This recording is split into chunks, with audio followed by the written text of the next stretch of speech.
आइए बच्चों, आज हम मेनलीव की आवर्त सारणी में मेनलीव की आवर्त सारणी के लाभ में त्रुटिपूर्ण परमाणु भारों में संशोधन के बारे में चर्चा करेंगे। यानी कि correction in imperfect atomic weight, जो अपूर्ण थे परमाणु भार, उनके बारे में हम चर्चा करेंगे कि मेनलीव ने आवर्त सारणी बनाते समय कुछ तत्वों के परमाणु भार जिनमें त्रुटि था, उन्होंने कैसे संशोधन किया।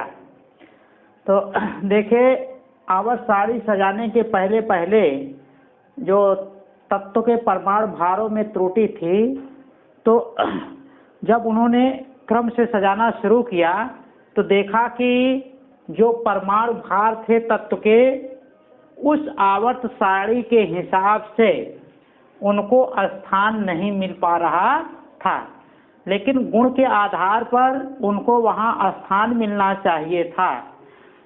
इस प्रकार जब गुण के आधार पर उनको स्थान मिलना चाहिए था, तो उन्होंने ये देखा कि जो परमाणु भार है पहले से, तो उन्होंने ये देखा कि जब इस स्थान पर उनको जगह मिलना चाहिए लेकिन परमाणु भार के हिसाब से नहीं मिल रहे हैं, तो इसका मतलब उनके परमाणु भार में क्या है, त्रुटि है। तो उन्होंने परमाणु भार में जो है संशोधन कर दिया। अब देखिए बच्चों, यहाँ आपको बताया गया है, कहा गया कि मेनलीव ने अपने समय में बताए गए अनेक तत्वों के परमाणु भारों में संशोधन किया। संशोधन करने की आवश्यकता तब महसूस हुई जब उन्होंने परमाणु क्रमांक के आधार पर आवर्त सारणी को सजाना शुरू किया। यहाँ देखिए, एक तत्व लिए हैं, जैसे बेरिलियम को पहले त्रिसंयोजक एवं तुल्यांकी भार 4.5 माना जाता था। यानी कि जब तक मेनलीव ने आवर्त सारणी नहीं सजाई थी, उसके पहले पहले बेरिलियम को त्रिसंयोजक, यानी कि उसकी संयोजकता 3 माना जाता था। बच्चों, आप जानते हैं कि किसी परमाणु की बाह्यतम कक्षा में जो इलेक्ट्रॉनों की संख्या होती है, वो संयोजी इलेक्ट्रॉन कहलाता है। अब कोई परमाणु कितना इलेक्ट्रॉन त्याग सकता है और कितना ग्रहण कर सकता है, जितना वो इलेक्ट्रॉन त्याग सकता है या जितना इलेक्ट्रॉन ग्रहण कर सकता है, उस परमाणु की क्या है, संयोजकता कहलाती है। तो कहने का मतलब कि बेरिलियम को त्रिसंयोजी माना जाता था, तो इसका मतलब कि बेरिलियम 3 इलेक्ट्रॉन को ग्रहण या त्याग कर सकता है। जो भी परमाणु त्रिज्या जो भी हो विद्युत ऋणात्मकता के हिसाब से, अगर विद्युत ऋणात्मकता के हिसाब से इलेक्ट्रॉन त्यागने की क्षमता होती है तो धनायन बनाएंगे, अगर इलेक्ट्रॉन ग्रहण करने की क्षमता है तो ऋणायन बनाएंगे। तो देखिए बच्चों, इलेक्ट्रॉन को त्याग कर और इलेक्ट्रॉन ग्रहण करके परमाणु आयन के रूप में जाते हैं। लेकिन बच्चों, जितना इलेक्ट्रॉन दे सकते हैं और जितना वे ग्रहण कर सकते हैं, वो परमाणु की क्या कहलाती है, संयोजकता होती है। और हमने बच्चों एक चीज आपको बताया भी था कि अगर किसी परमाणु की बाह्यतम कक्षा में 1 से लेकर 3 तक इलेक्ट्रॉन होते हैं, यानी कि 1 2 3 इलेक्ट्रॉन होते हैं, तो इलेक्ट्रॉन त्यागने की प्रवृत्ति रखते हैं। और अगर मान लीजिए 5 6 7 इलेक्ट्रॉन होते हैं तो इलेक्ट्रॉन ग्रहण करने की प्रवृत्ति रखते हैं। तो बेरिलियम को त्रिसंयोजक माना गया है। बच्चों देखिए, बेरिलियम का जो परमाणु क्रमांक होता है वो 4 होता है। जब इलेक्ट्रॉनिक विन्यास करेंगे तो देखिए बच्चों, जैसे बेरिलियम में है आपका, इसका इलेक्ट्रॉनिक विन्यास करेंगे 2 हो जाएगा। तो यहाँ इलेक्ट्रॉनिक विन्यास से आप देखेंगे इसकी बाह्यतम कक्षा में 2 ही इलेक्ट्रॉन है। तो बच्चों, जब 2 इलेक्ट्रॉन है तो अभी हमने बताया कि अगर 1 2 3 इलेक्ट्रॉन होते हैं तो इलेक्ट्रॉन त्यागने की प्रवृत्ति रखते हैं। तो अब इसकी बाह्यतम कक्षा में 2 इलेक्ट्रॉन है, ये 2 इलेक्ट्रॉन त्याग सकता है, यानी कि किसी को 2 इलेक्ट्रॉन दे सकता है।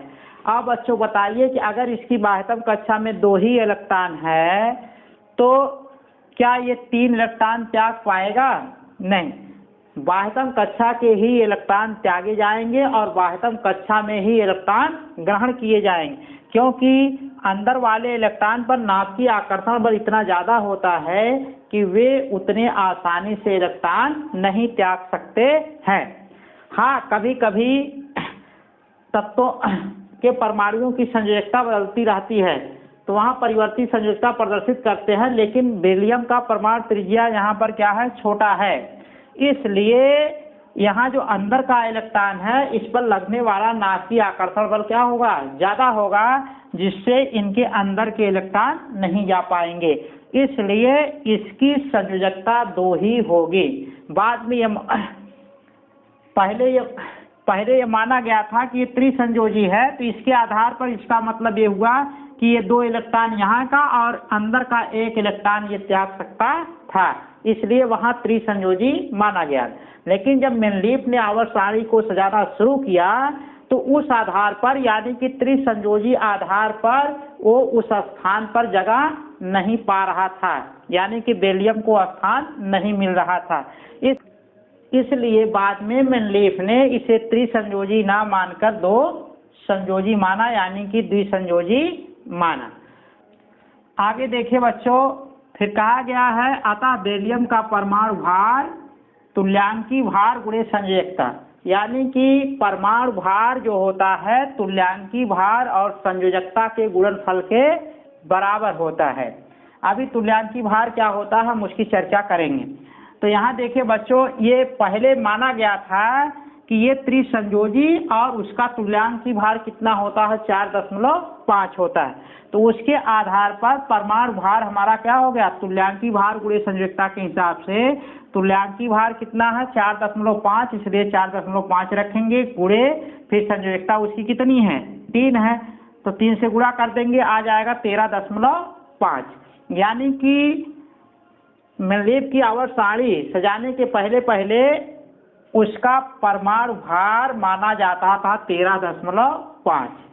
अच्छा बच्चों, आप ये भी जानते हैं कि किसी परमाणु के नाभिक में जो न्यूट्रॉन और प्रोटॉन होते हैं उनकी संख्याओं का योगफल उस परमाणु का परमाणु भार कहलाता है। अब देखिए बच्चों, अगर किसी परमाणु की बाह्यतम कक्षा से इलेक्ट्रॉन बाहर चला जाए और मान लीजिए कि बाहर ना जाकर उसके अंदर इलेक्ट्रॉन आ रहा है, ये इलेक्ट्रॉन जाना और इलेक्ट्रॉन आना विद्युत ऋणात्मकता पर निर्भर करेगा, लेकिन जो नाभिक में न्यूट्रॉन और प्रोटॉनों की संख्या है वो परिवर्तित नहीं होगी। कहने का मतलब ये हुआ कि चाहे परमाणु धनायन की कंडीशन में आए चाहे ऋणायन की कंडीशन में आए, उसका परमाणु भार नहीं बदलेगा, यानी कि परमाणु भार उसका क्या होगा, कांस्टेंट बना रहेगा नाभिक में, क्योंकि न्यूट्रॉन और प्रोटॉनों की संख्या क्या है, अपरिवर्तनशील है, क्योंकि नाभिक में जो न्यूट्रॉनों और प्रोटॉनों की संख्या का योगफल होगा वो क्या होगा, स्थिर होगा, यानी कि निश्चित होगा, इसलिए परमाणु भार नहीं बदलेगा। तो इसके आधार पर यहाँ देखिए बच्चों आया 13.5 परमाणु भार। कह रहे हैं अतः बेरिलियम का स्थान कार्बन 612, कहने का मतलब कार्बन का परमाणु क्रमांक जो है 6 है, परमाणु भार 12 एवं नाइट्रोजन 714 के बीच होना चाहिए था। कहने का मतलब कि अगर परमाणु भार के हिसाब से देखा जाए तो कार्बन का परमाणु भार कितना है, 12, और नाइट्रोजन का कितना है, 14, तो उसके आधार पर इनको स्थान मिलना चाहिए 13.5 को कार्बन और नाइट्रोजन के बीच में। तो अब जब देखिए बच्चों, जब यहाँ कार्बन का परमाणु भार 12 है, नाइट्रोजन का 14 है, तो यहाँ इसको स्थान यानी कि इनके बीच में स्थान पाना चाहिए परमाणु भार के हिसाब से, क्योंकि 13.5 12 और 14 के बीच में आएगा। लेकिन जब मेनलीफ ने आवर्त सारणी को परमाणु क्रमांक के आधार पर सजाया तो देखिए यहाँ पर कार्बन का परमाणु क्रमांक 6 है और नाइट्रोजन का कितना है, 7। तो जब परमाणु क्रमांक के आधार पर बढ़ेंगे तो परमाणु क्रमांक नंबर 6 यानी कि कार्बन यहाँ होगा, उसके आगे कौन आएगा? नाइट्रोजन, क्योंकि 6 के बाद कितना आता है? 7। तो अब बताओ बच्चों, जो कार्बन उसके आगे नाइट्रोजन जगह पा गए तो बीच में कोई जगह ही नहीं है। तो कहने का मतलब जब बीच में जगह नहीं है तो इसके बीच में कोई तत्व नहीं आ सकता है। तो कहने का मतलब कि इस हिसाब से, परमाणु क्रमांक के हिसाब से बेरिलियम को यहाँ नहीं रखा जा सकता है। तो जब बेरिलियम को यहाँ पर नहीं रखा जा सकता है तो इसका मतलब कि बेरिलियम का परमाणु भार ये नहीं हो सकता है। इसीलिए मेनलीफ ने बेरिलियम के परमाणु भार में संशोधन किया। परमाणु भार में जब संशोधन किया तो अब बताओ बच्चों, परमाणु भार में संशोधन कब हो सकता है? तो परमाणु भार में संशोधन करने के लिए, चूंकि तुल्यांकी भार गुणे संयोजकता होता है परमाणु भार, अगर हम उसकी संयोजकता को बदल दें तो परमाणु भार में क्या आ जाएगा? अंतर आ जाएगा। तुल्यांकी भार को हम नहीं बदल सकते, क्योंकि किसी परमाणु का जो तुल्यांकी भार होगा वो देखिए अभी हम बताएंगे परमाणु भार पर निर्भर करता है। तो चूंकि अगर हम द्विसंयोजी माने या त्रिसंयोजी माने, यानी कि जो भी संयोजी माने, कहने का मतलब कि जो संयोजकता होती है वो इलेक्ट्रॉन पर निर्भर करेगी, यानी कि वो कितना इलेक्ट्रॉन त्यागता है, कितना ग्रहण करता है। और जो परमाणु भार होता है वो नाभिक में न्यूट्रॉन और प्रोटॉनों के योगफल के बराबर होता है। तो न्यूट्रॉन और प्रोटॉन तो प्रभावित नहीं होते हैं, इसलिए परमाणु भार क्या होगा? उनका निश्चित होगा।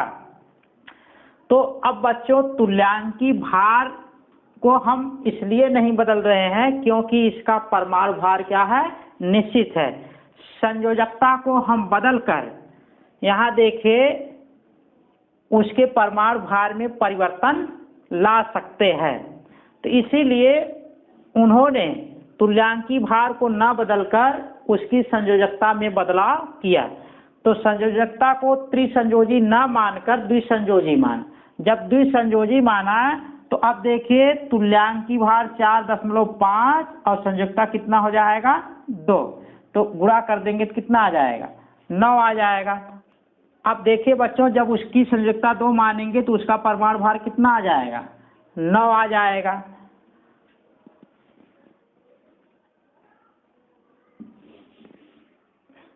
तो इस आधार पर जब 9 आ जाएगा परमाणु भार, तो जानते हैं हम बच्चों, देखिए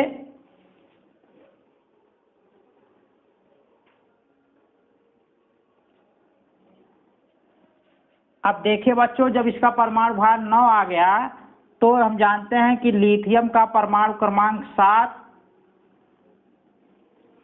अब देखिए बच्चों, जब इसका परमाणु भार 9 आ गया तो हम जानते हैं लिथियम का परमाणु भार कितना होता है? 7।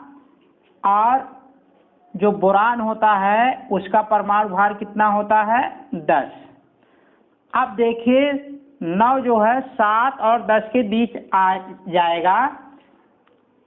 देखिए बच्चों, जो परमाणु भार 9 है 7 और 10 के बीच आ जाएगा, तो इसलिए हम बेरिलियम को इसके बीच में रख सकते हैं। अब लिथियम का हम जानते हैं परमाणु क्रमांक कितना होता है? 3 होता है। और इसका कितना होता है? 5 होता है। अब बेरिलियम का परमाणु क्रमांक निर्धारित करने के लिए, क्योंकि जब ये इसमें स्थान पाया है बीच में, तो 3 के बाद क्या आएगा? 4 आएगा। तो यहाँ हम 4 रख देंगे। तो बेरिलियम का परमाणु क्रमांक कितना हो जाएगा? 4 हो जाएगा। तो कहने का मतलब कि बेरिलियम लिथियम और बोरान के बीच में स्थान पा जाएगा जब उसका परमाणु भार 9 और उसको हम द्विसंयोजी मानेंगे। अब देखिए बच्चों, तुल्यांकी भार परमाणु भार बटे संयोजकता होता है, यानी कि हम कह सकते हैं प्रति संयोजकता। यानी कि एकांक संयोजकता पर जो परमाणु भार है वही क्या है, तुल्यांकी भार है।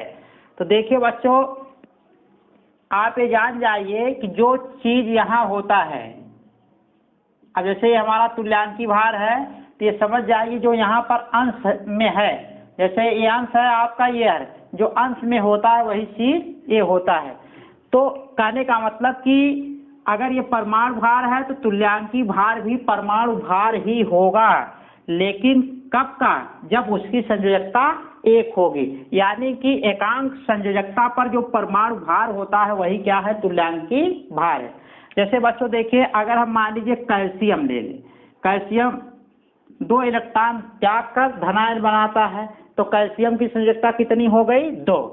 और कैल्शियम का जो परमाणु भार होता है बच्चों वो कितना होता है, 40। अब 2 इलेक्ट्रॉन त्यागा है तो इसका मतलब उसकी संयोजकता कितनी है, 2। तो अब देखिए 2 संयोजकता पर उसका परमाणु भार 40 है, तो एकांक संयोजकता पर कितना हो जाएगा, जब 2 से भाग करेंगे तब न 1 पर जाएंगे। हमेशा जब हम भाग दे देते हैं किसी संख्या से तो जब बच्चों हम किसी संख्या से भाग देते हैं तो आप ये समझ जाइए कि हम एकांक पर गणना कर रहे हैं।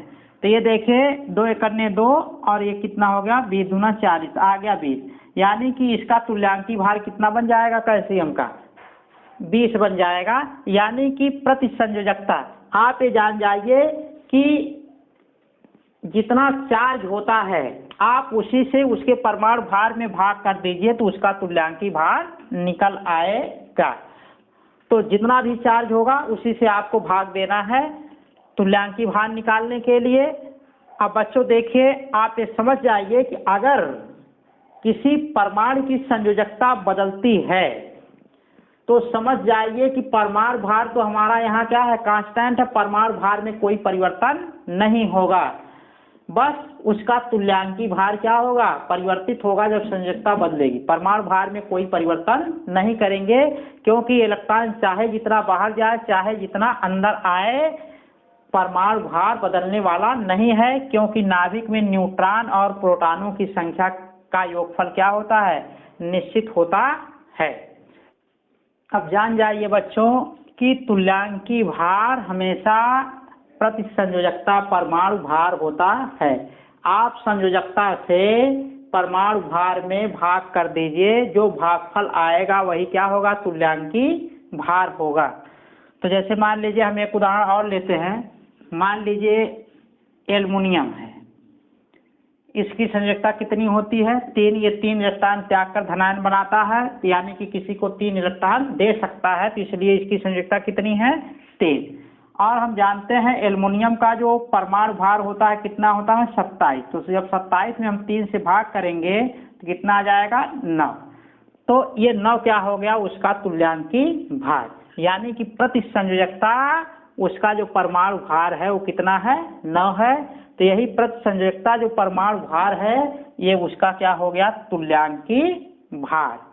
ठीक है बच्चों, अगले लाभ को हम अगले वीडियो के लेक्चर में चर्चा करेंगे।